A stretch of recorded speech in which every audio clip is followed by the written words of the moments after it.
ওমানের আকাশে বা গুরুত্বপূর্ণ স্থাপনার আশেপাশে ড্রোন কিংবা সন্দেহজনক কোনো বস্তু উঠতে দেখলে তা অবিলম্বে রিপোর্ট করার জন্য নাগরিকদের প্রতি আহ্বান জানিয়েছে রয়্যাল ওমান পুলিশ। সম্প্রতি দেশটির নিরাপত্তা কর্তৃপক্ষের তরফ থেকে এক জরুরি বিজ্ঞপ্তিতে প্রবাসী ও স্থানীয় নাগরিকদের উদ্দেশ্যে এই নির্দেশনা দেওয়া হয়েছে। জননিরাপত্তা নিশ্চিত করতে এবং যেকোনো অনাকাঙ্ক্ষিত পরিস্থিতি এড়াতে সাধারণ মানুষের সহযোগিতা একান্ত কাম্য বলে জানিয়েছে কর্তৃপক্ষ। বিজ্ঞপ্তিতে বলা হয়েছে, দেশের আকাশসীমায় বা কোনো স্পর্শকাতর এলাকার কাছাকাছি চালকবিহীন বিমান বা ড্রোন জাতীয় কোনো বস্তু নজরে এলে তার সঙ্গে সঙ্গে কর্তৃপক্ষকে জানাতে হবে।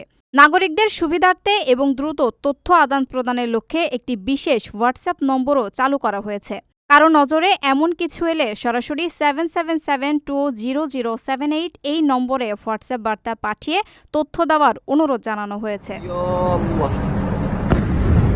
বার্তা পাঠানোর সময় ঘটনাস্থলের লোকেশন বা অবস্থান এবং সম্ভব হলে একটি ছবি সংযুক্ত করার পরামর্শ দেওয়া হয়েছে, যাতে আইন শৃঙ্খলা রক্ষাকারী বাহিনী দ্রুত ও কার্যকর ব্যবস্থা গ্রহণ করতে পারে।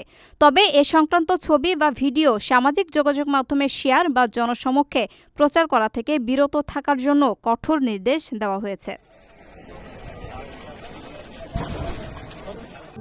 প্রবাসীদের জন্য নির্মাণ হচ্ছে দেশের প্রথম স্মার্ট সিটি, যেখানে থাকছে স্কুল, মসজিদ, হাসপাতাল, সুইমিং পুল, হেলিপ্যাড, পাঠাগার, জিম, সুপারমার্কেট, শিশু পার্ক সহ সকল নাগরিক সুবিধা। মাত্র ৩০ লাখ টাকা বিনিয়োগে মিলছে আকর্ষণীয় ফ্ল্যাট। প্লাটিনাম ইনভেস্টরদের জন্য ঢাকা বিমানবন্দরে ভিআইপি প্রোটোকল সুবিধা। বিস্তারিত জানতে যোগাযোগ করুন স্ক্রিনে দেয়া হোয়াটসঅ্যাপ অথবা ইমো নাম্বারে।